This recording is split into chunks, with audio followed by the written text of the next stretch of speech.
변화무쌍한 삶에서 과연 미래는 어떻게 될지, 회사에서 해고나 당하지 않을지, 또 병이 들진 않을지, 늙으면 고립되진 않을지, 언뜻 떠오르는 불안 때문에 힘들어하는 이들이 적지 않은데요.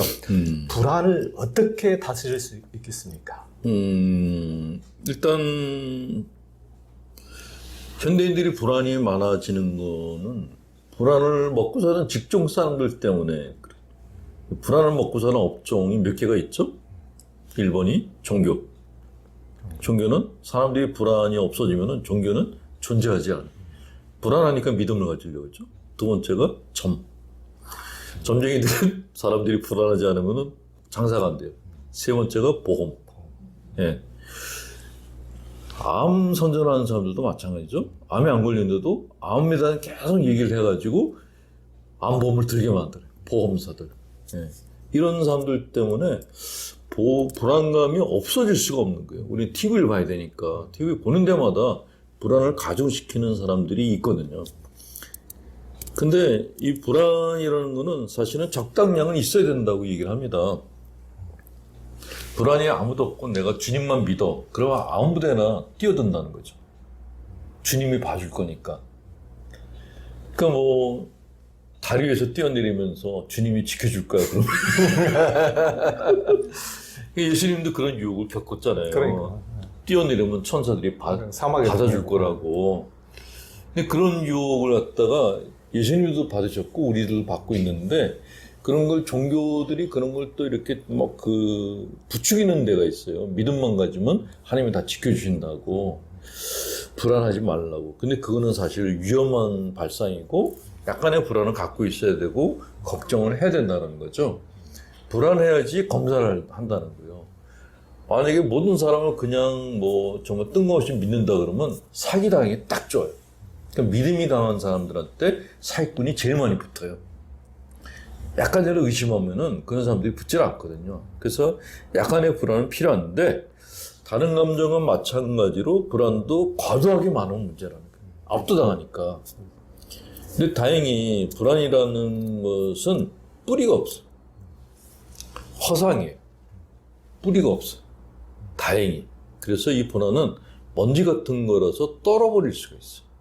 그 불안은 내가 방 안에 가만히 있으면은 먼지가 내려앉잖아요.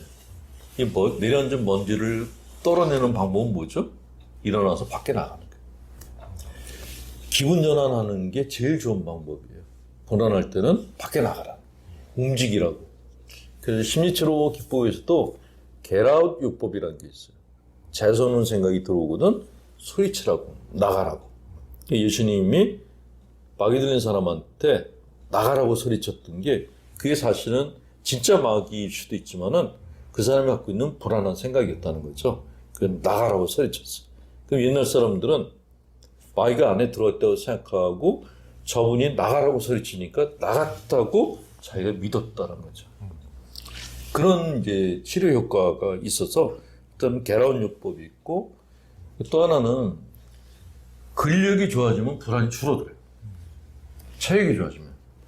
그래서 저는 산을 타라고 많이 얘기를 하는데 집에서도 이제 근력 운동 하라고. 근육이 약해지면 불안감도 같이 많아져. 이게 반비례예요. 근육이 좋아지면 불안감이 줄어들어요.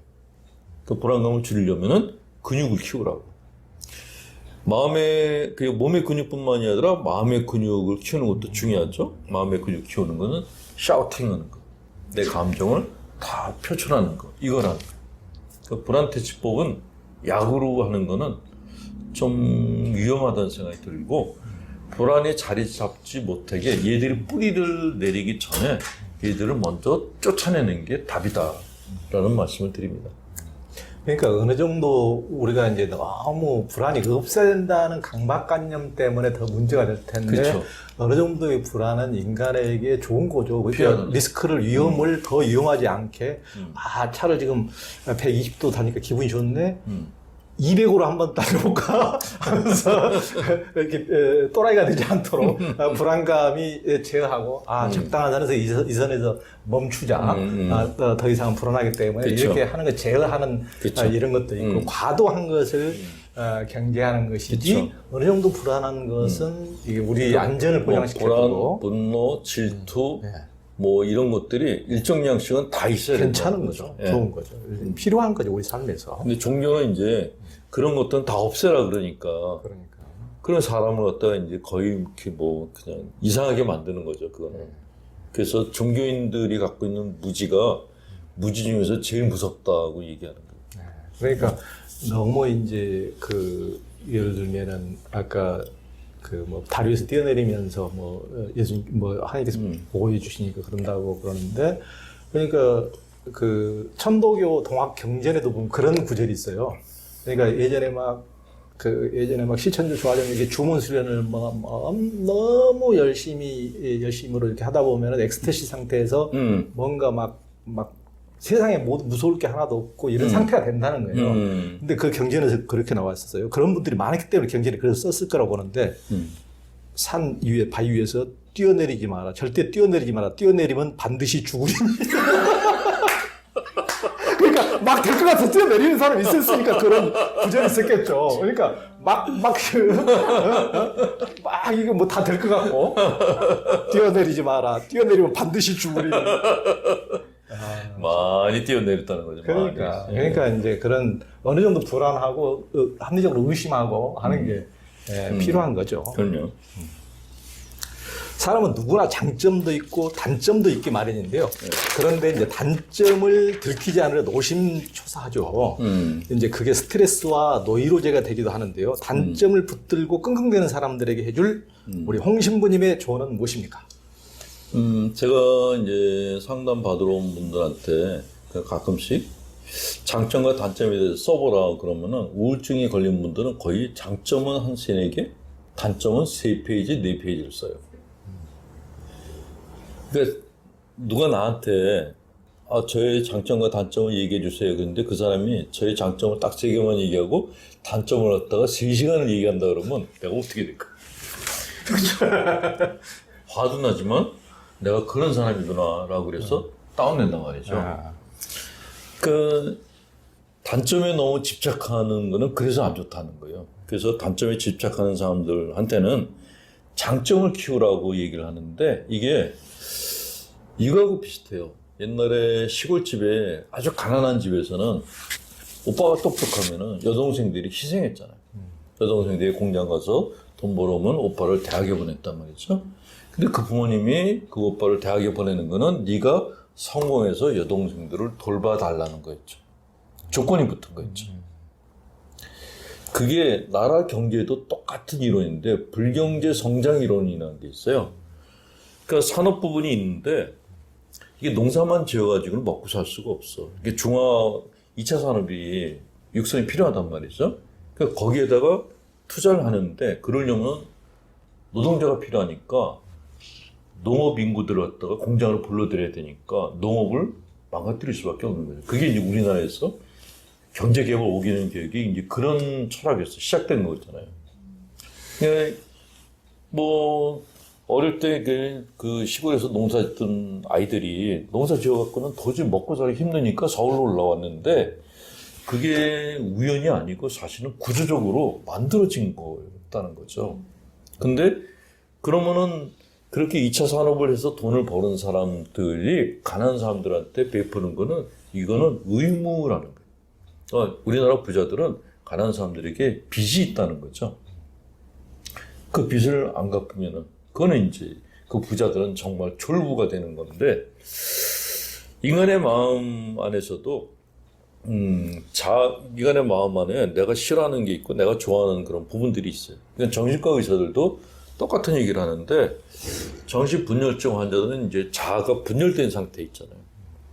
근데 그 분열된 상태에 있는 자아 중에서도 건강한 자아가 반드시 하나는 있다는 거죠. 걔만 키우는 거예요. 걔를 돋보이게. 그러면 어느 정도 일상적인 삶으로 돌아올 수 있다는 거죠. 이게 사람의 마음이건 사회이건 원리가 똑같아요. 그래서 단점에 너무 집착하는 사람한테는 단점 보지 말고 장점만 보라고. 계속 그것만 보라고 얘기를 합니다. 그러면 물론 단점을 안 볼 수는 없는데 단점이 줄어들어요. 단점이 장점도 있구나 하는 게 보이기 시작해요. 그게 이제 회복 단계에서 일어나는 일이다라는 거죠. 네. 장점들, 누구에게나 있는 장점을 많이 키워주시고 많이 봐주세요. 여러분 자신의. 그렇죠. 그 화와 분노만큼 사람을 ഘ아먹는 것도 없는데요. 이제 신부님은 분노에도 필요한 분노와 경계해야 할 분노가 있다고 하셨어요. 그러니까 불안과 마찬가지로 분노도 적정량이 있어야 되거든요. 그 분노를 우리가 보통 이렇게 똥하고 많이 비교를 하는데 우리 뱃속에 똥이 얼만큼 있을 거예요? 만약에 우리 뱃속에 똥이 하나도 없다면 어떤 일이 생길까요? 똥이 하나도 없는 상태가 설사하고 난 다음에 많이 이해가 되시죠? 설사하고 나면은 온몸이 기운이 넘치던가요? 빠지죠. 완전히 퍼져버려요. 그래서 가끔 어떤 사람들이 인간은 똥심으로 산다라고 그런 얘기도 합니다. 그러니까 적정량의 똥이 있을 때가 건강하다라는 거예요. 그러니까 우리가 배변을 그런 미국 의사가 이제 아예 그 그림으로 보여줬는데 우리가 싸는 똥은 한 이틀 전에 먹은 음식이 그거란 나오는 똥이라는 거예요. 그러니까 먹으면은 이게 밀려서 나온다는 거죠. 밀어내기. 이게 완전히 빈 상태는 없다라고 얘기했는데 분노도 비슷해요.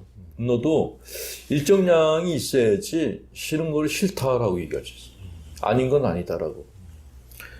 나라가 잘못하는 거에 대해서 왜 잘못하냐고 소리 지르는 사람들이 웃으면서 평화로운 얼굴로 외치지 않아요. 다 화난 얼굴로 외치죠. 그러니까 분노가 정의감을 일으키는 에너지이기도 하고 내가 나를 갖다가 상대방으로부터 내가 나를 보호하는 수단이기도 하다라는 거죠. 그런 의미에서 분노는 유용하다 그러는데 문제는 이게 너무 많으면 곤란하다. 시도 때도 없이 화를 내면은 갑자기 남편이 밥 먹다 말고 밥이 이게 뭐야 그러면 애들을 보자마자 니들 성적이 그거 뭐야 하루 종일 분노를 조절을 못한다면은 그게 정상일까요? 미친놈이죠. 이렇게 분노를 아무 때나 분노한다는 거는 아무 때나 똥 싸는 거하고 똑같아요. 아무도 가까이 안 한다는 거죠. 그래서 적정량의 분노를 가지고 그 분노를 적절하게 표현할 때가 가장 건강하고 아무리 내가 옳다고 하더라도 그 분노를 갖다가 함부로 막 뱉어내는 것은 상대방 얼굴에다 똥 싸는 거하고 똑같다라고 하면은 이해가 되실 거예요. 그러니까 우리가 고슴도치를 너무 까시롭다고 싫어하는데 실은 고슴도치도 공격당할 때만 쫙 나를 세우거든요. 그렇죠. 그런데 공격당하지도 않는데 맨날 이렇게 표출하면은 고슴도치 지푸리 치서 그렇죠. 죽을 거야 아마. 그러니까 대인관계도 저도 이제 본당사목을 하면서 신자들을 많이 만났는데 바깥 사람들은 그래요. 이렇게 뭐 돈 많이 갖고 있고 뭐 학식이 있고 뭐 이렇게 지위가 있는 사람들하고 지내는 게 좋지 않냐 그러는데 그런 사람들이 재미가 없어요. 오히려 그러니까 이건 직종을 딱 그 정해서 말한다면은 제가 제일 재밌어하는 사람들이 중소기업 사장님들이 중소기업 아래도 챙겨야 되고 위도 챙겨야 돼. 그 회사의 밑바닥부터 꼭대기까지 다 알아야 돼. 그런 분들은 본당 신부들 마음을 너무 잘 알아요. 그리고 그분들이 또 잘 놀아. 접대를 하다 보니까 노는 법을 아는 거예요. 그분들 만났을 때가 제일 재밌어요. 그래서 그런 신자분들은 떠난 다음에도 계속 만나요. 근데 내가 뭔데? 라 그러면은 재수없네? 그 다음 잡아. 만날 때마다 정치 얘기하면서 나라가 바뀌어야 됩니다. 그러면 그러시죠? 그리고 그 다음부터 안 만나. 피곤해. 그러니까 나이 들면서 사람을 구분하는데 옛날에는 훌륭하냐 안 훌륭하냐 이걸로 구분했는데 지금 그게 아니라 피곤하냐 안 피곤하냐 그게 너무 중요하죠. 재미있냐 재미없냐로 점점 그렇게 단순화되는 거예요. 그리고 그 선택이 별로 틀린 게 아니다는 생각이 들고 이 얘기를 강의 때 했다가 어떻게 신부님 그렇게 속물이세요 그렇게 얘기하는 분이 계셨는데 그냥 난 속물이라 그랬어요. 난 속물로 사는 게 편하다고. 그냥 나하고 만났을 때 재밌는 사람이 제일 좋다고. 내가 얻어먹을 게 많은 사람이 제일 좋다고. 근데 한 시간 내내 상대방이 고매한 이론을 얘기를 하면 그냥 난 미친다고 그랬어요. 그래서 속물신부. 아니. 잘못 고르셨다. 아니. 그 온갖 것을 이렇게 주는 이렇게 신부님이 좋지. 정말 성경책만 처음부터까지 읽어주면은 그러면 바이블에 있는데 뭐하러 이게 말씀을 듣겠어요. 그 착한 것과 착해 빠진 것은 다르다고 하셨잖아요. 네. 착하다는 거는 다른 사람에 대해서 공감과 연민을 갖는 걸 이제 착하다고 하는데, 제가 얼마 전에 책을 보다가 정말 짠한 감동을 받은 글이 있었는데, 2차 세계대전 때 그 폴란드에 유대인 수용소가 있었잖아요. 근데 그때 그 수용소를 감독하던 독일군 장교가 있었는데, 그 독일군 미군들이 거기를 갖다 들어왔을 때 유태인 애들 셋이 그 장교를 보호해달라고 얘기했대요. 그 장교가 거기 있는 동안에 그 유태인들을 돌봐줬다는 거예요. 아, 그게 착함이라는 거죠.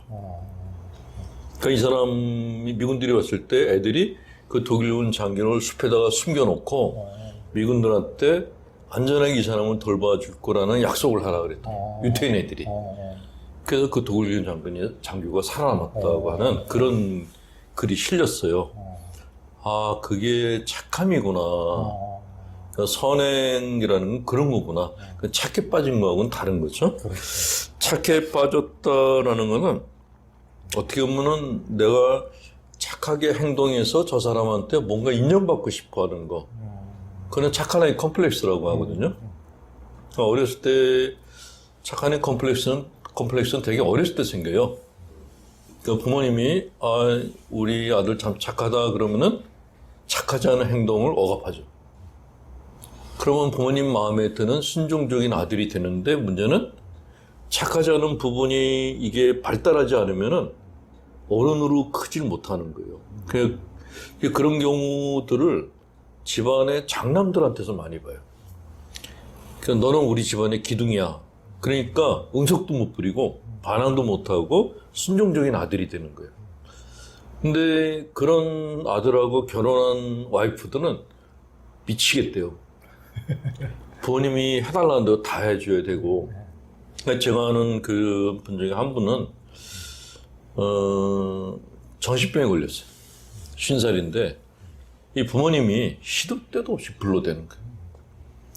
그 집도 굉장히 먼데 그걸 다 맞춰주려고 그 남편이 애썼는데, 부인은 부인대로 왜 우리가 이렇게 살아야 되냐고 이제 바가지를 긁었는데, 중간에서 막 이래도 저래도 못하고 있다가 남편이 정신병에 걸린 거예요. 그 정신병을 우리는 도피처라고 얘기하거든요. 병에 걸리면 아무도 안 건드리니까.